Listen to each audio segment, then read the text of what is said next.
우리 성도들은 어쩌면 이 시대에 어쩌면 언저리에 사는 루저라고 하죠. 그런 어떻게 보면 세상살이에는 어리석어 보이는 사람과 같을 수도 있습니다. 충분히 그럴 수 있습니다. 왜냐하면 지금만 봐도 온도가 35도를 육박하는 이런 시간에 이 좁은 성전에 빼곡히 앉아서 도대체 무엇을 하겠다는 겁니까? 세상 사람들은 좋은 대로 피서지로 또 더위를 피하며 또 여러 가지 삶의 휴식을 찾아 그 넓고 좋은 데로 나가는데 이렇게 좁은 도시로 또 몰려들어서 이 좁은 공간으로 이렇게 들어오는 어쩌면 세상이 볼 때는 이해하지 못하는 부류이기도 합니다. 그것이 성도입니다. 그런데 여러분, 저는 그런 생각합니다. 만약에 우리의 삶이 그 보이지 않는 영역이 물론 있지요. 그러나 지금 보이는 그 표면상으로만 한다면 그야말로 정말 허무하기 거지없지만은 그렇지 않다는 겁니다. 보이지 않는 부분이 있는데 그것이 바로 오늘 말하고 있는 이 요한계시록입니다. 창세기에 하나님이 태초에 천지를 창조하시고 인간 세상은 하나님의 창조의 세계는 인간과의 관계된 창조 세계는 그때부터 오픈이 됩니다. 문이 열려서 이제 시작을 하는데 그것이 마지막 가서 문이 닫히는 곳이 이 계시록입니다. 요한계시록 뒤에는 없습니다. 인간사도 없고 인류사도 없고 역사도 없습니다. 다 닫혀버립니다. 저도 요즘 와서 이제 페이스북 계정을 이렇게 열어놓고 소통을 하다 보니까 오래된 친구들 아니면 오래된 지인들이 연결이 됩니다. 그래서 20몇 년씩 이렇게 떨어져 있던 사람들도 연락이 되어서 이렇게 주고받으며 소식을 주고받아 보면서 제가 목사가 되었다, 목회를 합니다 이러면 깜짝 놀랍니다. 어떻게 삶이 그렇게 변해갔느냐, 그렇게 반응을 보이더라고요. 반면에 또 저는 그들을 볼 때 그 삶에서 몇십 년간 한 회사에서 그대로 직장생활하면서 벌써 20몇 년이 지나고 나니까 퇴직을 한 지가 벌써 몇 년이 되었어요. 그런데 나름대로 이제 소일하면서 그렇게들 살아가시더라고요. 그런데 제가 가만히 그 말하지 못하는 무언가 한쪽에서 올라오는 것이 저 많은 세월 동안에 그래 물론 성실하게 열심히 다니며 땀 흘리는 건 좋지만은 그 열매와 결과가 결국 저렇게 퇴직을 해서 아직도 무언가 모르지만은 공허한 속에 살아가고 있다는 것. 제가 말은 할 수 없어요. 그러나 그 삶이 그것이 다더라는 거예요. 그래서 어떻게 해서 목회자가 되었느냐? 간단하게 했어요. 저는 간단하게 대답을 했습니다. 제가 하나님을 만났습니다. 그랬어요. 그 이상 어떻게 그들에게 설명할 방법이 없는 거예요. 그럼 저는 하나님을 만났기 때문입니다. 라고 했습니다. 그래서 그 만나신 오늘 하나님이 오늘 또 계시록에서 우리를 정말 붙들고 계십니다. 저는 이 요한계시록을 통해서 늘 많은 은혜를 받습니다. 왜냐하면 이 요한계시록이 없다 그러면 허지부지 끝나버립니다. 성경이. 한번 생각해 보세요. 열심히 살고 여기까지 올 동안 수많은 순교자도 나왔습니다. 오늘 이 모든 환난과 핍박과 고난과 이 땅의 모든 한숨과 아픔이 다 지나가고 마지막에 새하늘과 새 땅이 임하며 거기에 입성할 하나님의 거룩한 주의 신부들이 누구냐 하는 것이 오늘 나오는 거예요. 이제 한숨과 슬픔과 고통 다 지나갔습니다. 다 지나갔어요. 그리고 마지막에 이게 정말 우리가 거룩한 성에 입성을 해야 되지 않습니까? 만약에 계시록이 없다 그러면 어떻게 될까요? 그렇게 고난과 고통과 아픔 속에서 계속 이렇게 되풀이하다가 소망만 바라다 끝나버리지 않습니까? 그 소망이 이루어지는 곳이 바로 계시록이라는 사실입니다. 그래서 우리는 위로를 받고 어쩌면 하나님께서 계시록을 이렇게 우리에게 주신 것은 하나님의 큰 어떤 사랑의 저는 그 정표라고 봅니다. 그러면서 하나님께서 뭐라고 하시냐면 요한을 불러서 이 책을 보여주시면서 임봉하지 말라. 누구도 열어보지 못하도록 이렇게 닫아놓지 말고 언제나 열어볼 수 있도록 하라는 거예요. 그래서 계시록은 열어서 보여야 되는 것이 계시입니다. 계시라는 것 자체가 이 커튼을 젖히다는 의미가 있습니다. 커튼을 젖혀서 안에 뭐가 있는지 보여주는 게 계시인데 계시가 풀리지 않고 이 뜻을 모른다 그러면 잘못 알았거나 하나님이 이걸 줘놓고 풀지도 못하게 한 그런 결과가 되겠죠. 그래서 계시록을 보면 그렇게 어려운 내용이 아닙니다. 사실은. 왜냐하면 지금까지 쭉 이어오던 것이 마지막에 이러한다라고 이제 보여주는 거니까요. 우리에게는 정말 기대가 되고 그리고 또 소망이 되는 그런 어떤 책이 아닌가 합니다.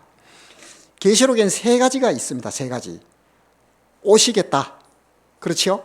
구약 성서는 오실 예수 그리스도를 이야기하죠. 그리고 그분이 오셨습니다. 예. 그것이 이제 구약과 신약입니다. 오랜 약속은 너희가 오겠다. 예. 신약에 와서는 오셨다. 그리고 오늘 계시록에 보면 어떻게 하냐면 아직 오지는 않았지만은 여기에서 미리 올 걸 미리 예고편으로 보여주시는 게 계시록입니다. 오겠다. 우리가 예고를 드라마 같은데 예고를 보여줄 때는 왜 보여줄까요? 그것이 다음에는 이렇게 전개되니까 관심과 흥미를 가지며 그 관심을 끌기 위해서 드라마 같은 것도 예고편을 보여주는 겁니다. 하나님께서 당신의 백성을 챙기는 모습이 바로 요한계시록입니다. 그래서 오실 예수님을 얘기하는 거죠. 그래서 세 가지밖에 없는 거예요. 오겠다, 오셨다, 다시 오겠다. 네, 이것이 요한계시록의 내용 전부입니다. 네, 그리고 이걸 우리가 계시록과 묵시라고 이렇게 나눕니다. 묵시 같은 경우는 어쩌면 암호화되어 있는 겁니다. 그래서 잘 몰라요. 그 깨닫는 자, 받은 자 외에는 함부로 그 말씀을 받아서 안 되는 그런 말씀들이 있습니다. 그래서 그거는 묵시로 이렇게 묶어두지만 요한계시록은 누구나 알 수 있게, 누구나 알 수 있도록 임봉해 놓은 겁니다. 임봉하지 말라 그런 거예요. 임봉하지 말라. 그것도 어떻게 해주냐면 요한을 불러서 그 내용을 1편, 2편, 3편 이렇게 탁탁탁탁 끊어서 앞으로 이루어질 동영상으로 딱 보여주는 게 요한계시록입니다. 예, 저와 함께 이제 오늘 본문을 통해서 하나님이 우리를 이 더운 날씨에도 또 이 땅에 살아가는 우리를 어떻게 위로하고 계시는지 저는 요한계시록을 통해서 그 하나님의 마음을 조금 들여다보기를 원합니다. 하나님께서는 요한을 부릅니다. 예, 예수님이 십자가에 죽으시고 다시 성천하시고 난 후에 요한이 부름을 받습니다. 하나님께로. 그때 요한은 그 에게해의 밤모라는 섬에 이제 유배되어 있었습니다. 이미 진작에 베드로와 사도 바울 이런 사람은 순교를 당했어요. 그 잘 알듯이 네로에 의해서 그 순교를 당해버리고 정말 극심한 핍박이 지금 초대 교회를 지금 막 휩쓸고 있는 상황이에요. 그야말로 서슬프른 핍박이 지금 가해지고 있습니다. 이게 260년 가까이 로마의 10대 황제가 지나가면서 우리가 네로부터 그 10대 황제 마지막 갈레리우스까지 이렇게 10대 박해가 일어납니다. 이게 뭐 극심했습니다. 이때의 박해는. 로마는 그야말로 로마 황제가 신입니다. 황제 숭배 사상이 그대로 있어요. 그런데 유일하신 하나님만 섬기고 있는 기독교인들은 눈에 가시지요.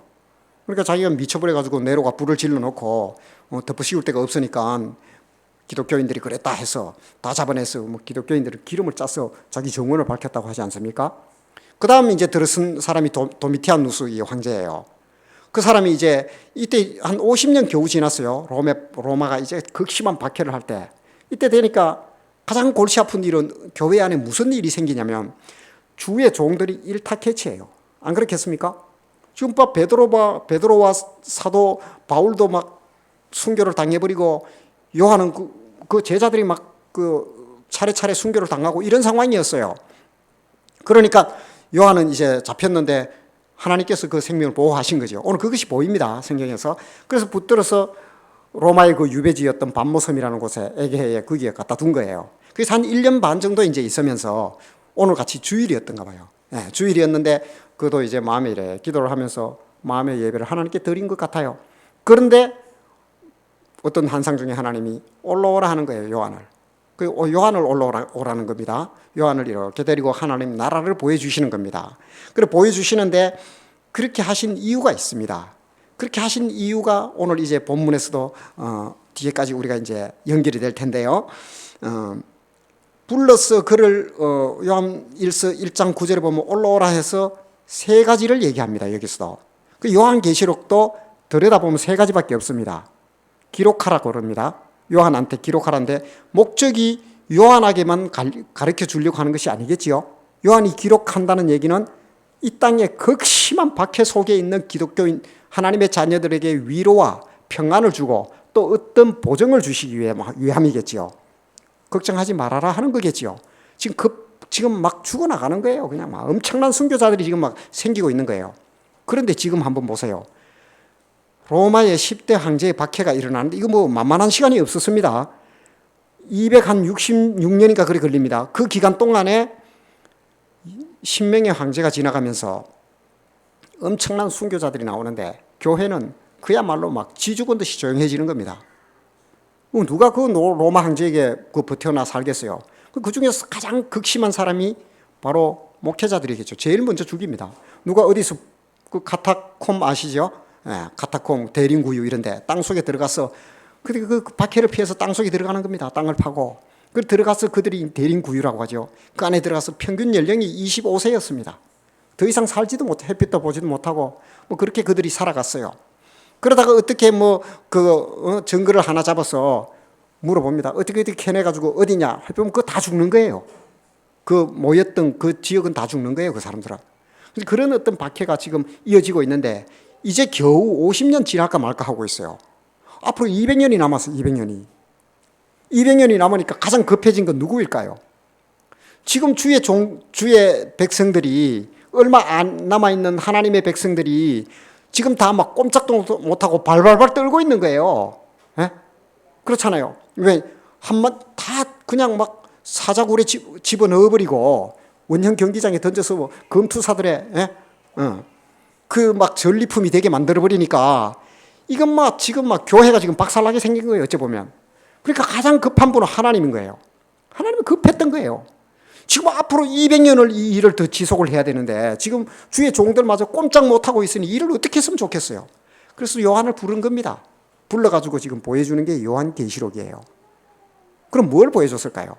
네, 세 가지를 보여준데 내가 본 것과 요한에게 기록하라고 하면서 1장 9절에 보면 내가 본 것과 지금 있는 일과 장차 될 일을 기록하라 그러죠. 그럼 세 가지지요. 지금 요한이 본 것은 바로 이거죠. 요한이 올라가서 하나님의 보좌를 보게 되겠죠. 하나님 앞에 가서 지금 보는데 나오겠지만은 무언가를 본 거예요. 그걸 보고 나니까 요한은 제대로 전해야 되겠죠. 그걸 기록합니다. 요한계시록에 다 기록해놨어요. 그리고 지금 있는 일은 뭘까요? 로마의 극심한 박해 속에 지금 겨우 생명을 유지하고 있는 크리스천들의 현실이겠죠. 그 다음 장차 될 일은 뭘까요? 우리가 잘 알듯이 7 인을 떼고 7 나팔을 불고 7 진노의 대접이 쏟아진 요한계시록이 진짜 내용은 그거죠. 그러니까 그 세 가지가 다 기록되는 게 요한계시록입니다. 그래서 불러서 목적이 있겠죠. 바로 그런 내용들을 하나님이 계시 커튼을 긋듯이 딱 제껴서 이렇게 보여주는 거예요. 그래서 그 결론은 뭘까요? 내가 알아서 한다는 거겠죠. 하나님이. 그 요한계시록 복음 중에 복음인 거예요. 물론 그 극심한 그러면 고통과 고난이 왜 그러면 260년간 지속되어야 합니까? 하나님이 그 권한과 권세를 다 잡고 있다면 왜 그렇게 오랫동안 크리스천들이 죽어나가게 순교가 당하게 해야 됩니까? 그건 간단합니다. 지금 예수님이 이 땅에 오셔서 뭐예요? 사마리아와 온 땅끝에 이르기까지 복음이 전거돼야 되잖아요. 그것이 이제 로마라는 팍스 로마나라고 있어요. 모든 길은 로마의 평화와 로마의 길을 통하여 이루어진다는 거예요. 그 대제국인 로마를 통하여 전 세계에 복음이 전거돼야 되는데 이게 지금 이것도 제가 볼 때는 짧게 하신 것 같아요. 이 정도의 5, 60년 이상의 어떤 박해 기간이 있어야 가짜가 다 떨어져 나갑니다. 진짜만 남습니다. 사자 앞에 지금 던져였는데 예수 그리스도를 너가 부인 한마디만 하면 안 믿겠습니다. 한마디만 하면 살아나는데 그 한마디에서 죽어나가니까 제가 볼 때는 이만희, 신천지, JMS, 안상홍, 정의람 이런 거 다 떨어져 나갑니다. 가짜는 다 떨어져 나가요. 어쩌면 크리스천들 중에서도 한 발을 회색 지대에 있는 사람들은 다 떨어져 나갑니다. 안 그러겠어요? 다 떨어져 나갈 수밖에 없어요. 만약에 그게 희석된 상태에서 엉망진창인 그 신앙이 뭔지도 모르고 그런 상태에서 그들이 다 증거돼가지고 막 들어가 버리면 아마 한국까지 와보면 이만희 같은 것밖에 안 남아버릴 겁니다. 하나님은 그래서 그 정죄 기간이었던 거예요. 근데 이게 50년이 채 지나기도 전에 벌써 벌벌벌 떨고 있는 거예요. 막 주의 종들은 막 거의 죽어가거나 막 아무것도 못하고 있어요. 하나님이 요한을 불러 올린 거예요. 와라. 그러면서 지금 내 본 것과 지금 있는 일과 장차 될 일을 보여주시는데 그것이 요한계시록의 내용이라는 사실이에요. 그래서 내가 본 것은 무엇일까요?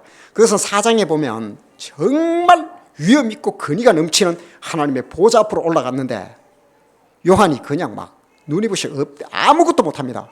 그 영광의 강체가 얼마나 위험이 있는지 요한이 그냥 엎드려 버립니다. 거기서 어린 양 예수 그리스도를 만나게 됩니다.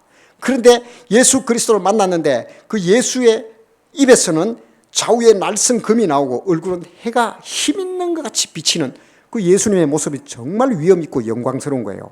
사랑하는 애제자 중에 한 명이 요한이었습니다. 주님 품에 안겨서 늘 가까이 있기도 했어요. 그런데 그 주님은 어디 가고 그 위엄 있는 모습에 그냥 막 사색이 되어 엎드려 버립니다. 얼마나 권위가 있고 얼마나 놀라운 모습인지 비로소 예수님을 보고 하나님의 보호자를 보았던 겁니다. 거기 앞에서 죽은 자와 같이 엎드려 있는데 기록하라, 이 세 가지를 기록하라는 음성이 들리는 거예요. 그러면서 그 보게 된 것은 뭐냐면 바로 하나님이 천지와 우주와 만물을 조성하시고 다스리고 있는 그야말로 통제본부 센터가 바로 여기였다는 것을 요한이 본 거예요. 요한은 바로 알았습니다. 세상에 그 서슬퍼런 로마의 황제들도 아무것도 아니라는 걸 거기서 본 거죠. 다 하나님이 여기서 움직이고 허락하고 해야만이 모든 것이 된다는 걸 본 거예요. 그럼 요한은 무슨 생각을 할까요? 아하, 극심한 핍박과 이런 것들도 하나님이 하시는구나. 하나님이 하시니까 어떻게 돼요? 두려워할 일이 아니고 교회가 참고 이기고 견뎌내야 되는구나 하는 것을 본 거죠. 내 본 것은. 지금 내 본 것이 바로 천상에서 천지와 만물과 전 우주를 통괄하시며 인생의 모든 일까지 지휘하시는 하나님의 권능의 보좌를 보았던 겁니다. 그것을 기록하는 게 요한계시록 4장 이하에 보면 잘 기술이 되어 있습니다. 그래서 많은 물소리와도 같고 해가 힘있게 비치는 것과도 같고 자기로서는 그 본 어떤 동영상을 글로 적는데 어떻게 적지를 못해서 그래 적은 것 같아요. 아마 우리도 안 그럴까요?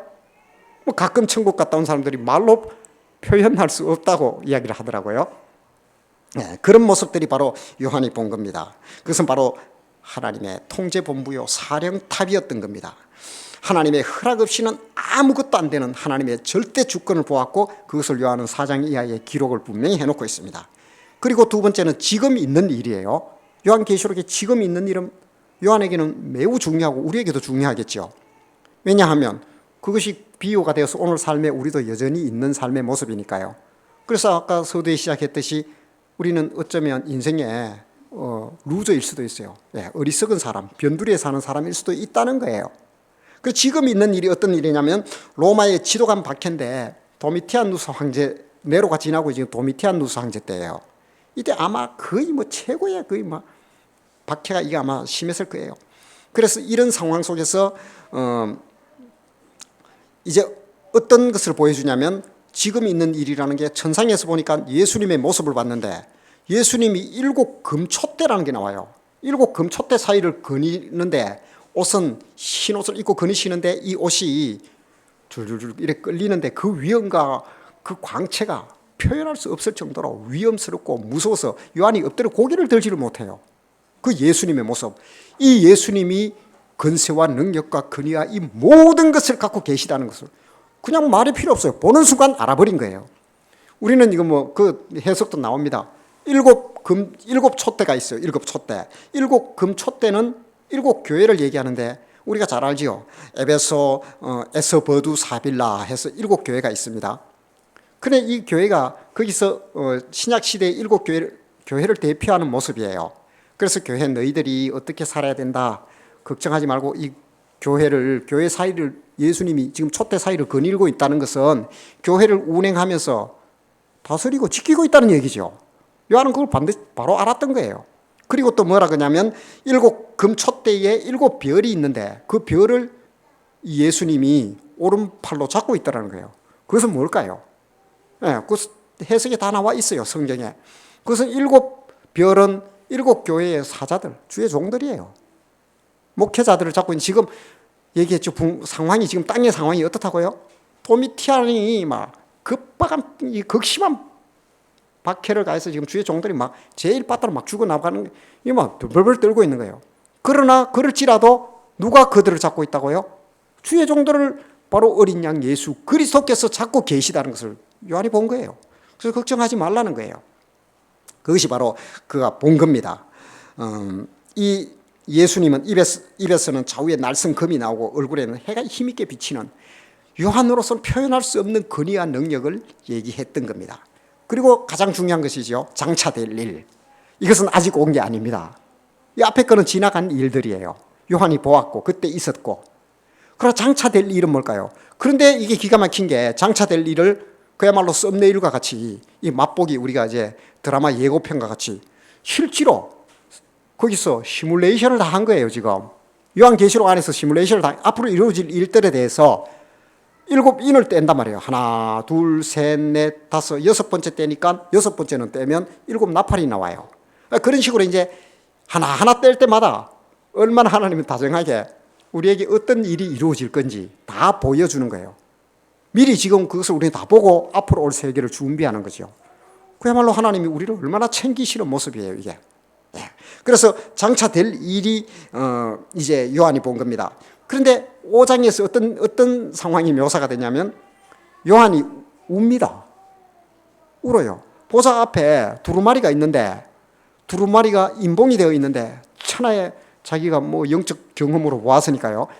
누가 저 인을 뗄 자가 아무도 없더라는 거예요. 근데 요한이 올라가서 기록해야 되는 내용 중에 하나가 두루마리 속에서 무슨 일이 이루어지니 그 안에 다 들었는데 그걸 떼지를 못하니까 요한이 우는 거예요. 애통하는 거죠. 큰일 났다. 애통하는 게 우는 게.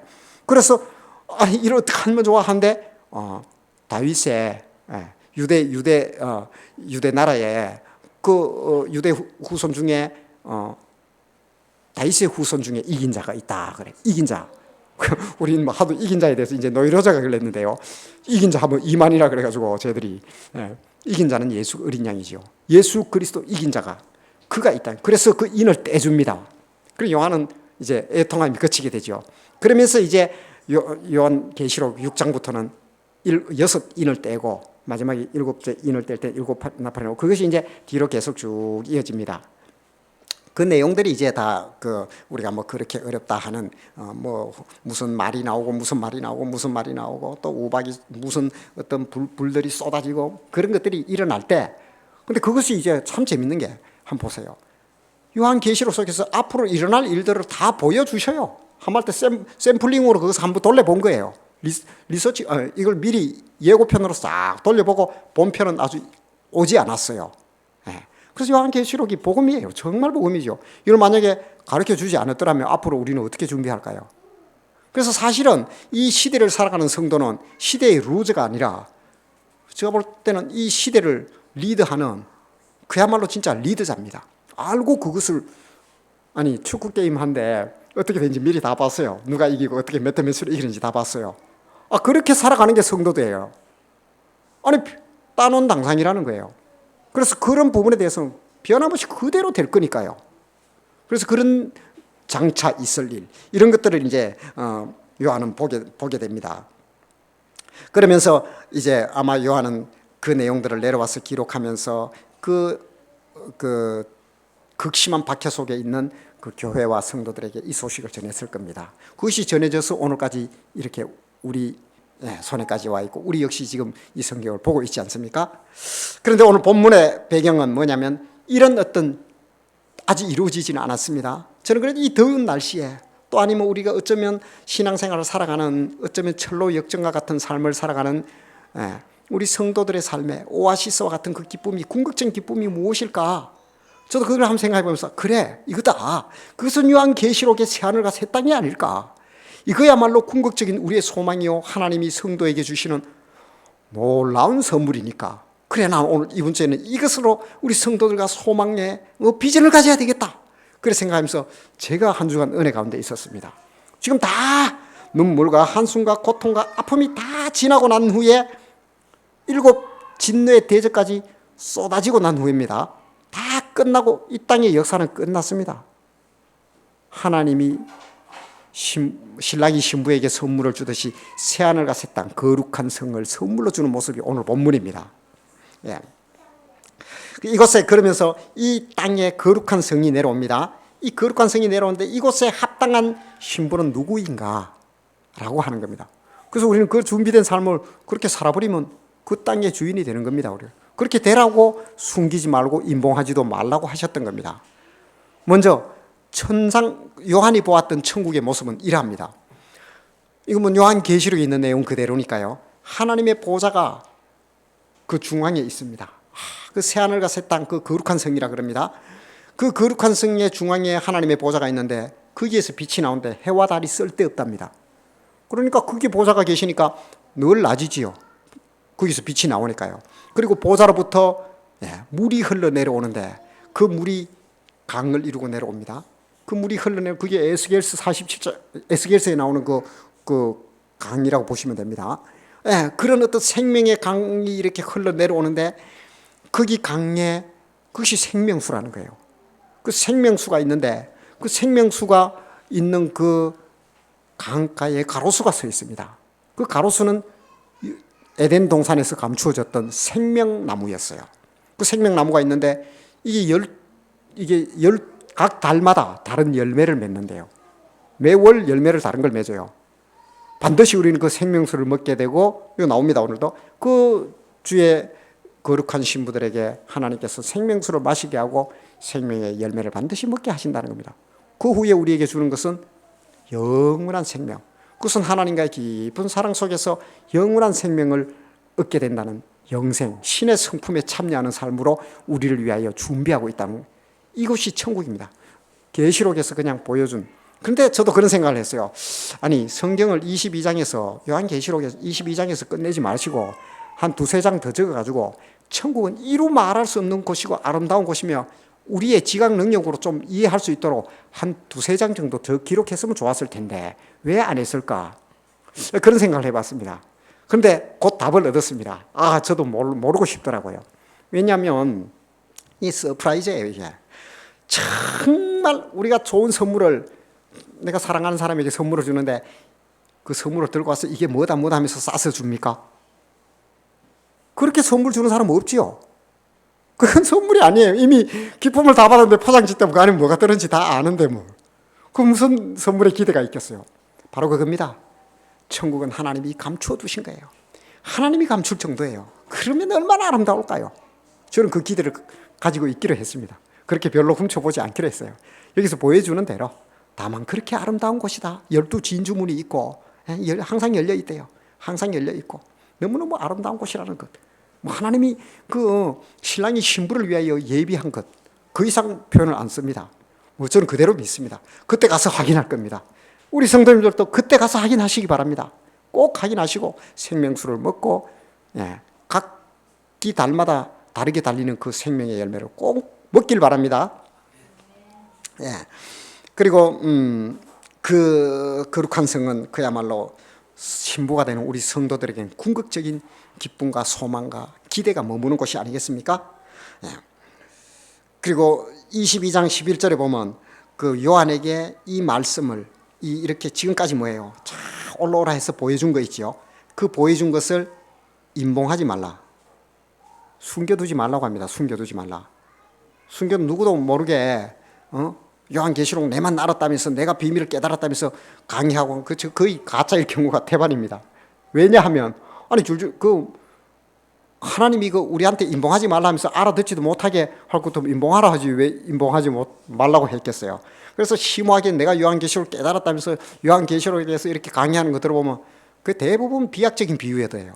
그럼 그렇게 제가 간단하지요. 설교 한편으로도 들어봐도 지금 있는 일, 네가 본 것과 지금 있는 일과 장차될 일, 그 내용을 샘플링하면서 인을 떼고 나팔을 불면서 어떤 일들이 일어나는지 미리 동영상으로 보여주는 거예요. 그게 다예요. 그 뭐 심오하고 깊고 뭐 저는 몰라요. 특별히 그렇게 뭐 그렇다고 생각하지는 않아요. 왜냐하면 여기 와서 임봉하지 말라고 하잖아요. 그 누구에게나 공개되어 있다는 거예요. 그건 두 가지 방향입니다. 하나는 믿는 성도들에게는 소망과 희망의 기대가 있는 거고 하나님의 사랑에 그 정말로 확증이 들어있는 거고 이렇게까지 공개해놓고 다 보여주고 있는 일까지 다 보여줬는데도 로마의 그 극심한 10대 황제의 박해마저도 하나님이 하셨다는 것을 이렇게까지 다 보여줬는데도 그것을 믿지 않는 자들, 그들을 뭐라 그럽니까 오늘? 그들은 오늘 15절에 보니까 개들과 점술가들과 음행하는 자들과 살인자들과 우상 숭배자들과 거짓말을 좋아하는 자들과 그것을 지어내는 자들이라고 합니다. 이렇게까지 보여줬는데도 그걸 돌려버리고 엉뚱한 소리를 하면서 이렇게 감추어버린 자들에게는 그 성 밖에 내어 쫓아버리게 한다는 거예요. 두 가지라 그랬죠. 성 안에 거룩한 신부로서 참여하는 것과 쫓겨나는 두 종류. 그래서 임봉하지 말라는 것은 나중에 딴소리 하지 말라는 겁니다. 그대로 하나님은 심판하시고 하겠다는 겁니다. 예. 그리고 하나님은 창세기로부터 계시록까지 이렇게 다 열어놨습니다. 다 보여줍니다. 다 보여주는 것도 여러 가지 의미가 있습니다. 그 하나님은 이렇게 하시겠다는 거고 분명히 보여줬는데도 그것을 듣지 않고 받아들이지 않으면 그 책임은 누구에게 있을까요? 어쩌면 회색지대를 살고 있는 성도들도 있다면 지금 돌아설 기회가 아닙니까? 이런 걸 보고 돌아서지 않는다 그러면 하나님도 어떻게 할 수, 더 이상 요한계시록 22장 이후에는 인류에게 주어지는, 물론 그 앞에서 끝났지요. 이건 벌써 새하늘과 새 땅이니까. 요한계시록 뒤에는 다른 성경이 없습니다. 복음이 없어요. 하나님도 더 이상 뭐 어떻게 할 필요도 없고 내놓을 카드도 없다는 겁니다. 그것이 계시록이 주는 또 다른 은혜이기도 합니다. 그리고 하나님께서 뭐라고 하냐면 어떤 받아들이지 않는 이 땅에 이렇게 계시록을 다 열어놓았는데도 그들을 아까 이야기했듯이 15절에 있던 말씀과 같이 뭐라고 하냐면 그대로 두라. 그들에게도 그대로 두라. 이게 굉장히 의미 있는 말씀입니다. 그대로 두라는 것은 열어놓아서 이런 성경이 우리 다 열려 있어요. 얼마에서 한 몇만 원만 주면 주석 성경까지 마음대로 삽니다. 하나님의 말씀은 다 열려 있어요. 계시록도 임봉하지 않고 어떤 것도 감춰놓지 않고 하나님은 다 그대로 두라. 그대로 두라는 의미는 그대로 보고 너희가 판단하고 생각하고 돌아오라는 거예요. 돌아오지 않고 이럴 때 너희의 책임인 거예요. 그래서 그런 의미로 그대로 두라는데 어떤 상태로 두냐면 불의와 더러움, 거룩함. 그러니까 이게 이런 말씀을 합니다. 11절에 보면 불의를 행하는 자는 그대로 불의를 행하고 더러운 자는 그대로 더럽고 의로운 자는 그대로 의를 행하고 거룩한 자는 그대로 거룩하게 하라. 이게 무슨 의미를 주는 것 같습니까? 이게 내버려 두라는 겁니다. 보고 판단하라는 겁니다. 계시록 여기까지 왔을 때 이제 하나님 보고 판단하라고 이렇게 하시는 겁니다. 그리고 그 뒤에는 보면 각 사람에게 그대로 행한 대로 갚아주신다라고 합니다. 그러면서 상을 받을 자에 대해서 이렇게 말씀하십니다. 14절에 보니까 오늘 본문 14절입니다. 자기 두루마리를 빠는 자들은 복이 있으니 이는 그들이 생명나무에 나아가며 문들을 통하여 성에 들어갈 권세를 받으려 함이로다. 여기서 두루마리를 빤다는 것은 우리 겉옷을 얘기하는 거죠. 이것은 바로 성도로서의 옳은 행실. 때로는 우리가 한숨과 눈물과 고통과 아픔, 성도로서 살아가는 게 이게 세상을 살아가는 게 만만치가 않습니다. 그러나 그렇게 두루마리를 빠는 삶을 살면서 좁은 길을 걸은 그들에게는 어떤 것이 주어지냐면 아까 보았지요. 생명수 강가에 생명나무가 있다 했죠. 생명나무에 나아가며 생명 열매를 맺는다는 겁니다. 나아가며 문들을 통하여 성에 들어갈 권세를 준다. 12진주문이 있대요. 그 거룩한 성이 하늘로부터 내려옵니다. 이전 것은 다 지나가고 이전 것은 없어요. 새하늘과 새 땅이 임하는데 그 들어가는 문이 12진주문이 있는데 그 문을 통하여 들어가는 곳은 거룩한 성 하나님의 나라에 들어간다는 거죠. 들어가서는 생명나무에 열매를 반드시 먹는다는 겁니다. 그리고 바로 이렇게 우리가 성도들이 두루마리를 빠는 삶, 그것이 그렇게 녹록하지는 않습니다. 예수 믿는 것이 제가 늘 그런 얘기를 하지요. 우리에게는 흔적이 있습니다. 세상을 살려면 필연적으로 성도라면 부딪히게 되어 있습니다. 이게 만나게 되어 있어요. 그러나 그런 삶을 살아가면서 그렇게 좀 손해를 보고 또 힘들고 고통스러웠을지라도 우리에게 주어지는 것은 이 12진주문을 통과한 거룩한 성이라는 것을 하나님은 요한을 불러서 당시의 사람들에게도 이야기해 주지만 오늘을 살아가고 있는 우리에게도 그대로 위로하고 계시고 있다는 겁니다. 그리고 이런 사람들은 바로 생명수를 또 17절에 보니까 성령과 신부가 말씀하시기를 오라 하시는도다. 듣는 자도 오라 할 것이요 목마른 자도 올 것이요 또 원하는 자는 값없이 생명수를 받으라 하시더라. 하나님의 보좌로부터 생명수가 흘러나오는 그 생명수를 우리가 먹게 되어 있다는 겁니다. 눈물과 한숨과 고통에 때론 아픔의 삶을 지나온 성도일지라도 그 과정을 지날지라도 우리의 끝에는 생명나무 열매와 생명수가 있다는 사실을 이렇게 성경은 분명히 기록하며 이것 절대 임봉하지 말아라. 감추지 마라. 오늘 우리가 살아가는 성도로서의 삶에 얼마나 이거 정말 오아시스와 같은 소식입니까? 하나님은 그렇게 우리를 챙기시고 계십니다. 그러나 그 15절에 보니까 그렇게 하지 않는 자들은 어떻게 하냐면 성 밖으로 쫓아내버린다는 거예요. 성 밖은 어딜까요? 그것은 그냥 상상하시기 바랍니다. 성 아니냐, 성 밖입니다. 예, 우리에게는 은혜지요. 놀라운 은혜를 이렇게 하나님이 주고 계십니다. 그리고 요한계시록을 주신 아주 중요한 목적이 있습니다. 22장 16절에 보니까 그 요한계시록을 우리에게 주신, 요한을 불러오라 한 이유 있지요. 그것은 바로 나 예수는 교회들을 위하여 내 사자를 보내어 이것들을 너희에게 증언하게 하였노라. 나는 다윗의 뿌리요 자손이니 곧 광명한 새벽별이라 하시더라.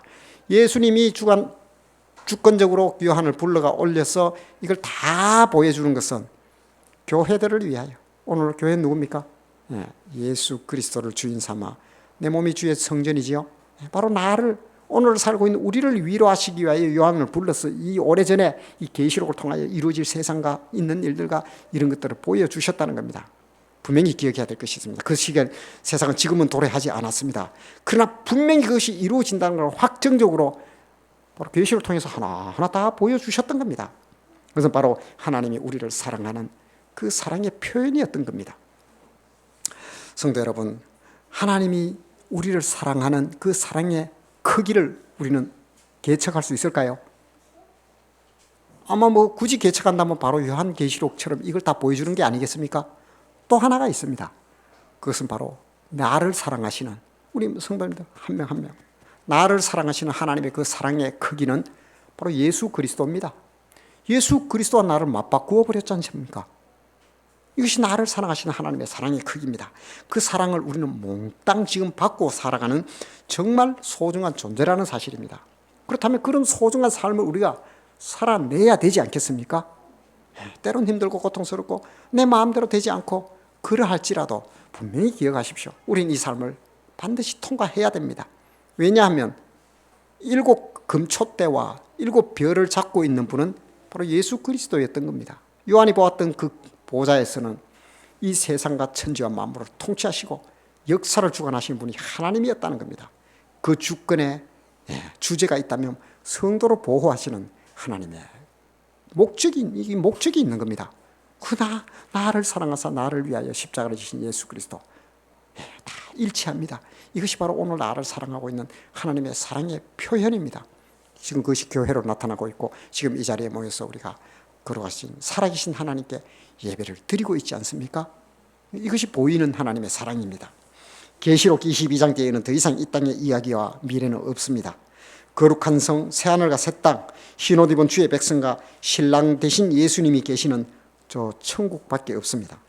계시록을 통해 하나님은 그 나라에 대해서 우리에게 보여주시고 말씀을 하십니다. 그렇게 하신 이유는 우리를 바로 하나님이 계신 그 주의 나라로 인도하시고자 하는 우리를 사랑하시는 하나님의 강력한 사랑에 이끌림 때문입니다. 그 사랑을 우리는 지금 받고 살아가고 있습니다. 삶이 때론 무겁고 힘겨울지라도 확실한 하늘 소망을 붙들고 살아가야 될 이유가 우리는 여기에 있는 겁니다. 성도 여러분, 주님을 가까이 하는, 그래서 주님 품에 살아서 거룩한 성의 주인공이 되시는 우리 성도님 되시기를 주의 이름으로 축복합니다.